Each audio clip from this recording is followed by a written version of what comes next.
सिरी, यहाँ का तापमान कितना है? मौसम -47 डिग्री है। एंटार्क्टिका में हवा का तापमान -14.8 डिग्री फ़ारेनहाइट या -20 डिग्री सेल्सियस है और यहाँ पर -58 डिग्री फ़ारेनहाइट या -47 डिग्री सेल्सियस है।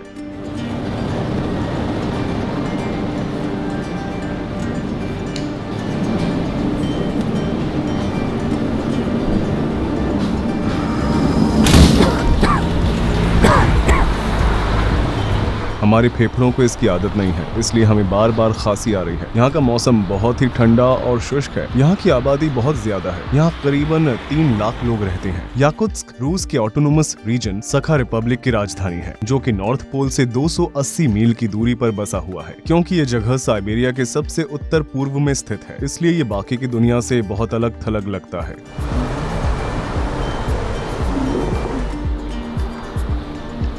बाहर का तापमान लगभग -50 डिग्री सेल्सियस है। उबलते हुए पानी का तापमान -135 डिग्री सेल्सियस है। जैसा कि आप देख ही सकते हैं कि यह तुरंत आइस क्रिस्टल्स में बदल जाता है। इस क्षेत्र में आज तक का सबसे कम तापमान -71.2 डिग्री सेल्सियस रहा है। ऐसा लगता है जैसे ये जगह किसी दूसरे प्लेनेट का हो। बाहर रखा गया केला कुछ ही मिनटों के अंदर एक हथौड़े में बदल सकता है। यहाँ पर लोग मेटल फ्रेम के चश्मे नहीं पहन सकते हैं, क्योंकि मेटल उनकी त्वचा से चिपक सकता है और जब वे अपने चश्मे को निकालने जाएंगे तो उनका मांस बाहर आ सकता है। यह मांस का एक टुकड़ा है जो बिल्कुल इंसानी मांस जैसा दिखाई देता है। आइए इसे मेटल से छूकर देखते हैं कि क्या होता है।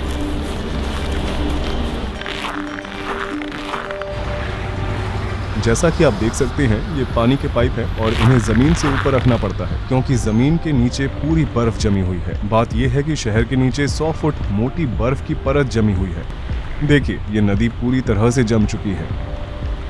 सोवियत युग के दौरान स्टालिन के विचारों का विरोध करने वाले लोगों को सखा रिपब्लिक में निर्वासित कर दिया जाता था। उसमें पॉलिटिशियन, व्यापारी आदि शामिल थे। असल में आज याकुत्स्क में रहने वाले कुछ लोग उनके पोते पोती हैं, इसलिए यह निर्वासन की जगह हुआ करती थी। आज इस शहर में लोग एक आम जीवन जी रहे हैं। हम इस जीवन को बर्फ का नर, आइस हेल कह सकते हैं। यह मनुष्यों की सीमाओं के पार है। चाहे हम जो कुछ भी क्यों न पहन ले, कोई भी चीज हमारे शरीर को गर्म रखने के लिए पर्याप्त नहीं है। अगर आपके पास कार है तो आपको यहाँ बहुत दिक्कत हो सकती है। यहाँ पर सर्दियाँ 6 से 7 महीनों तक चलती है और उस समय आप अपनी कार को बिल्कुल भी नहीं चला सकते हैं। अगर आप फिर भी इसे चलाना चाहते हैं तो आप अपनी गाड़ी का इंजन बंद नहीं रख पाएंगे। उदाहरण के तौर पर आप यहाँ देख सकते हैं कि कार का इंजन चालू है, लेकिन फिर भी ये खाली है, अंदर कोई भी नहीं है। ऐसा ही यहाँ पर सैकड़ों कारें हैं। इंजन के चालू रहने की वजह यह है कि अगर ये रुक गया तो इस बात का खतरा रहता है कि ये पूरी तरह से बर्फ में ढक जाएगा और इंजन का तेल जम जाएगा। जैसा कि आप यहाँ देख सकते हैं, इस गाड़ी के मालिक ने अपनी कार को लंबे समय तक नहीं चलाया होगा। इंजन बंद होने के सिर्फ 20 मिनट बाद ही उम्मीद छोड़ देना यहाँ एक आम बात है। एक और जमी हुई कार जो आने वाली गर्मियों में फिर से इस्तेमाल होने का इंतजार कर रही है। ये कार चल रही है ना? चलिए देखते हैं कि इसके अंदर कोई है या नहीं। हाँ, कोई भी नहीं है। क्या आप सोच सकते हैं कि यहाँ वाकई में ऊर्जा की कितनी ज्यादा बर्बादी हो रही है? किस्मत से रूस एक ऐसा देश है जहाँ तेल और प्राकृतिक गैस संसाधनों की मात्रा बहुत अधिक है। देखिए, इस कार के एग्जॉस्ट पाइप को बाहरी पाइप की मदद से बड़ा किया गया है, यहाँ तक कि एग्जॉस्ट स्मोक भी जम जाती है। कार की सुरक्षा के लिए विशेष कवर्स भी बनाए गए हैं, लेकिन कभी कभी वो भी काफी नहीं होते और जो लोग ज्यादा पैसे खर्च करने की हैसियत रखते हैं वे अपनी गाड़ियों को हीट गैरेज में रखते हैं, क्योंकि ये गाड़ियां लगातार चलती रहती है। इसलिए पूरे शहर में लगातार धुएं की एक परत बनी रहती है। धुंध की वजह से सामने कुछ दिखाई देने की सीमा अक्सर 60.96 मीटर से कम होती है। यहाँ पर बनाए गए घरों का आर्किटेक्चर बिल्कुल अलग है। जमीन के बर्फ से ढके होने और बर्फ के खिसकने की संभावना की वजह से बिल्डिंग्स को खंभों पर बनाया जाता है। पुराने घर जिनका निर्माण बहुत पहले किया गया था, वे एक दशक के बाद झुकने लगते हैं, क्योंकि बर्फ की मात्रा या तो बढ़ जाती है या कम हो जाती है। यह पेन और सुई की तरह लग रहा है। यहाँ अगर सबसे बुरा कुछ हो सकता है तो वो है फ्रॉस्ट बाइट। चलिए मान लेते हैं कि एक रेफ्रिजरेटर लगभग 4.4 डिग्री सेल्सियस पर काम करता है और फ्रीजर -20 डिग्री सेल्सियस पर काम करता है, तो हम बड़ी आसानी से कह सकते हैं कि यहाँ पर हर जगह एक बहुत ही हाईटेक फ्रीजर की तरह काम कर सकती है, क्योंकि यहाँ का तापमान -50 डिग्री सेल्सियस है। इसलिए कुछ लोग अपने फलों या मांस को अपनी खिड़की के बाहर टांग कर स्टोर करते हैं। क्या मैं इस तौलिए से एक स्लेट बना सकता हूँ?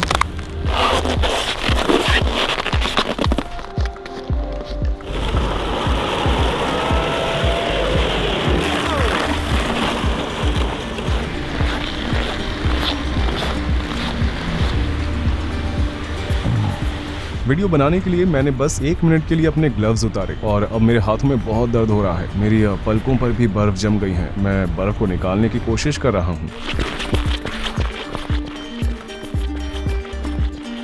अगर आप 15 मिनट से ज्यादा समय तक बाहर रहते हैं तो आपको त्वचा में जलन और सांस लेने में दिक्कत जैसी समस्याओं का सामना करना पड़ेगा। ठंड लगना जो सुई की चुभन की तरह होती है, फ्रॉस्ट बाइट, उसके बाद सनसनी और फिर इसके बाद सीधे मौत भी हो सकती है।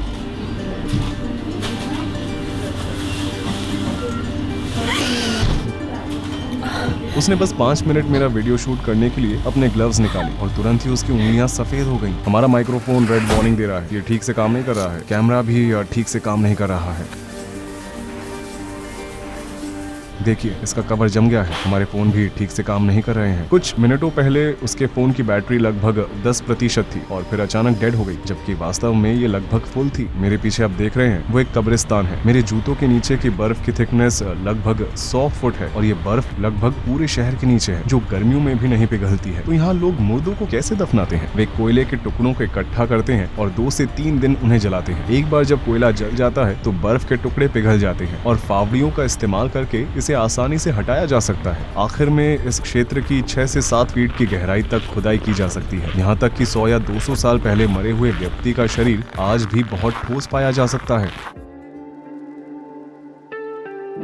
दुनिया के कुल हीरो के भंडार का 20% याकुत्स्क में है। इसके अलावा यहाँ पीरियोडिक टेबल के भी सारे एलिमेंट्स हैं। याकूतिया क्षेत्रों के नीचे कई मैमथ और डायनासोर के फॉसिल्स हैं। इन इलाकों में जहाँ कभी मैमथ घूमा करते थे, आज भी बर्फ पिघलते ही उनका शरीर बिल्कुल पहले की तरह दिखाई देता है। यहाँ के लोग खेती बाड़ी नहीं कर सकते हैं, इसलिए यहाँ पर लोग मछली खाते हैं। इस बाजार की सबसे महत्वपूर्ण विशेषताओं में से एक ये है कि वे रेफ्रिजरेटर के बजाय पब्लिक स्टॉल्स में मछलियों को रखते हैं, क्योंकि बाहर का मौसम रेफ्रिजरेटर की तुलना में बहुत ठंडा होता है। बाहर रखा हुआ मांस का टुकड़ा यहाँ पर महीनों तक खराब नहीं होता। यहाँ दर्जनों जमे हुए खरगोश हैं। बतख के साथ साथ उन्हें भी बहुत खाया जाता है। यहाँ पर घोड़े का मांस मिलना भी बहुत आम बात है। ये लगभग 45 पाउंड की है। वे इस पूरी मछली को खरीदते हैं और बाहर रखकर इसे कई दिनों तक खाते हैं। ये भी सेल पर है। बेशक ये कभी खराब नहीं होता। इसके कान बिल्कुल भी हिल नहीं रहे हैं। आप यहाँ कितने घंटे काम करती हैं? वो कितने समय से ये काम कर रही हैं? उन्होंने एक दूसरे के ऊपर कितने कपड़े पहने हैं? Кофта. И вот такие эти. И вот.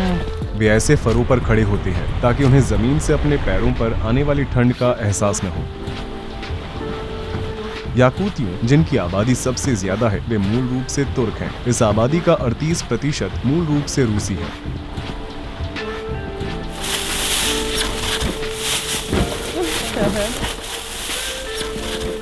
यहाँ ऐसे ही कुत्ते देखने को मिलते हैं। बदकिस्मती से बिल्लियाँ यहाँ जीवित नहीं रह सकती हैं। केवल मोटे फर वाले मैमल्स ही यहाँ जीवित रह सकते हैं। यहाँ पर कारों के अंदर 2-2 शीशे होते हैं ताकि जब एयर कंडीशनर से इंटीरियर गर्म हो जाए तो तुरंत ही इसका तापमान कम न हो। सड़क पर चलने की सबसे खतरनाक बात यह है कि अगर किसी भी वजह से कोई भी कार अगर खराब हो जाती है तो ड्राइवर के मरने का खतरा बहुत बढ़ जाता है। उन्हें इसे 30 मिनट के अंदर ठीक करना होता है, नहीं तो मिनटों के अंदर इंजन ऑयल जम जाएगा। अगर लोग इन इलाकों में बिना किसी फोन सिग्नल के फंस जाते हैं तो उनके पास कुछ ही घंटों के अंदर जमकर मरने के सिवाय कोई चारा नहीं होता है। इसलिए हर ड्राइवर अपनी कार में एक टूल बॉक्स जरूर रखता है।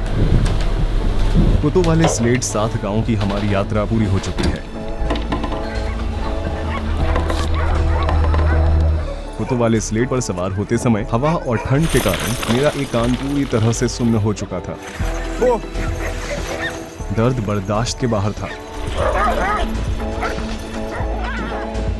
मारिया ने हमें अपने गांव के घर में बुलाया और अब हम इन रहस्यमय याकूतियों के बारे में और भी जानेंगे। कि आप देख सकते हैं ये लगभग मेरी उंगली जितना मोटा हो गया है। मेरे छूने पर भी मैं अपने कानों को महसूस नहीं कर पा रहा हूँ। ये सुन्न हो चुके हैं। मेरे दूसरे कान को देखो, ये बहुत पतला है। यहाँ पर पाए जाने वाले घोड़े सामान्य घोड़ों की तुलना में काफी छोटे होते हैं। उनका शरीर ही इस तरह का बना हुआ है। ये उन्हें गर्म रहने में मदद करता है। जितना कम सतही भाग उतनी कम परेशानी। उन्होंने हमें अपने कपड़े दिए और हमने उन्हें पहन लिया।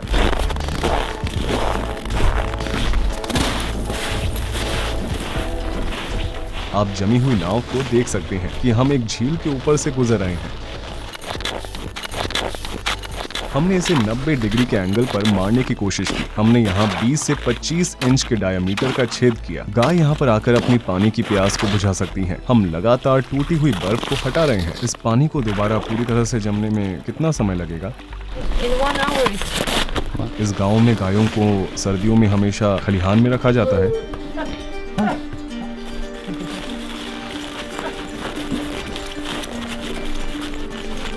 क्या उन्हें ठंड नहीं लगती? They do, of course. That's why they don't spend much time outside. ये मुझे क्या हुआ है? Your ear got frostbitten. If like it lasted longer, it will be very dangerous. उन्हें इसे काटना पड़ेगा, है ना? If they cannot save it, they can cut it because the cells are dead. For your ear, it's a traditional Yakut medicine, fat of bear. Beer. Yeah, my father took it from hunters. Oh. Yes, this will help frostbitten and also if you burn it. अगर आप इसे पीछे से देखेंगे तो आपको साफ साफ दिखाई देगा। ये सच में बहुत सूज गया है। ये लोग इसे फ्रॉस्ट बाइट कहते हैं। अगर मैं 15 मिनट और ठंड में रहा होता तो शायद मैं अपने पूरे कान को खतरे में डाल सकता था। यहाँ पर रहना कोई मजाक नहीं है। आपने अब तक का सबसे ठंडा तापमान कितना देखा है? The coldest temperature is -71 Celsius. आपके लिए ठंड क्या है? If I have good clothes, if I have enough clothes, before -40 it's not like real winter temperature for me. -41, -48 it's like fine. Below -48 it's cold, and below -52 it's very cold. And every degree feels. The funny thing is like cold weather feels like fire, like burning. हाँ, सच में मेरे कान में भी मुझे जलन महसूस हो रही है। ऐसा लग रहा है जैसे ये बहुत गर्म हो गया हो। Sometimes people drink too much and they fall asleep somewhere outside. And one night outside, some people didn't have proper clothes and they went to the woods and their car broke down and they couldn't call someone because no phone service. Yeah, and it ended. प्रकृति के बारे में आपकी क्या राय है? Whole lifestyle of Yakut people, of Saha people, it's taking care of nature, respecting it. Early childhood, me and my family, we used to go to the woods to fish, to hunt. It's just a part of our life. And we always remember that we are not the owners of this land. We are just guests. For example, we always make a ritual. When we go to pick some berries, we always take a little food with us. We leave it on the ground and say, nature, please share with us. Please give us some food. It's for the master of that land, for the spirit. आप मानते हैं कि प्रकृति में एक आत्मा होती है? Yeah. For example, when we go to the forest, you shouldn't speak loud because you can disturb the spirits. You shouldn't drink there, have fun there, throw the garbage. Don't disturb, don't destroy. Yakut religion is not something which is written in a book or there is a church. There is one center of our religion, but it's not something that, like in other religions, that we do every day. We should pray. We don't do something like that. But it's in our mind. It's in our lifestyle. And it's all related to nature. आपके पास जो कुछ भी है आप उसके लिए भगवान के बजाय प्रकृति का शुक्रिया अदा करते हैं। The gods are nature.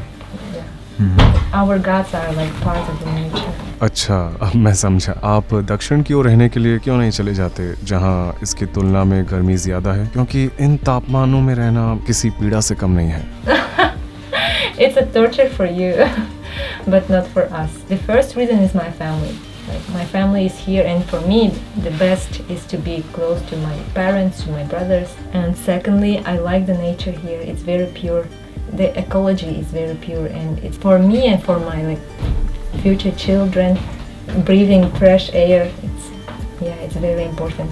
And third, because of our culture, I want to preserve our language, our traditions, and give them to the next generations. Yakutsk में गर्मियों का भी मौसम होता है। जुलाई में यहाँ का औसत तापमान लगभग 19 डिग्री सेल्सियस होता है। ग्लोबल वार्मिंग की वजह से बर्फ पिघल रही है और मैमथ के फॉसिल मिल रहे हैं, लेकिन इस वजह से हजारों सालों से छिपे हुए वायरस भी बाहर आ सकते हैं, जिनसे आधुनिक मनुष्यों का कभी भी सामना नहीं हुआ है। अगर यूरोपीय लोग उत्तरी अमेरिका में बसने के लिए आए थे तो अनजाने में वे अपने साथ एक फ्लू भी लेकर आए थे, जिसकी वजह से ज्यादातर मूल अमेरिकियों को अपनी जानें गंवानी पड़ी और फिर उन्हें सदियों तक अलग थलग कर दिया गया था। फ्लू का हम पर कोई असर नहीं हुआ क्योंकि हमारा इम्यून सिस्टम बहुत मजबूत था। इसी तरह इन क्षेत्रों में बर्फ के पिघलने से जिन प्राचीन बीमारियों से हम सुरक्षित नहीं हैं और वो सामने आ सकती हैं और मानवता को ऐसे विनाशकारी परिणामों का सामना करना पड़ सकता है। हमारा वीडियो देखने के लिए धन्यवाद। यह वीडियो एक ट्रैवल डॉक्यूमेंट्री सीरीज थी। मैं उन अनोखी जगहों की यात्रा करता हूँ जिनके बारे में ज्यादातर लोगों को पता नहीं होता है और उनके बारे में विस्तार से डॉक्यूमेंट्री बनाता हूँ। इस चैनल पर आने वाली अगली वीडियो भी याकुत्स्क की ही होगी। मैंने -55 डिग्री सेल्सियस पर 8 बर्फ के एक्सपेरिमेंट्स किए थे। जमे हुए अंडे और नूडल्स, गीले कपड़े और पानी के गुब्बारों के साथ बोलिंग खेलना। अगर आप इस वीडियो को मिस नहीं करना चाहते हैं और हमारे सभी वीडियोस को देखना चाहते हैं तो हमारे चैनल को सब्सक्राइब जरूर करें। अगर आप यात्रा के खर्चों में मेरी और मेरी टीम की मदद करना चाहते हैं तो मैं अब अपने YouTube चैनल पर ज्वाइन बटन को चालू कर दूंगा। आप इस वीडियो के डिस्क्रिप्शन बॉक्स में दिए गए लिंक्स पर क्लिक कर सकते हैं और विस्तार से इंडिपेंडेंट डॉक्यूमेंट्रीज बनाने में हमारी मदद कर सकते हैं। हमारी मदद करने के लिए आपका धन्यवाद। मेरे साथ इस प्रोजेक्ट को बनाने के लिए मैं अपनी टीम को भी धन्यवाद देना चाहूंगा। अभी के लिए अलविदा। रूही चैनत यहाँ पर था।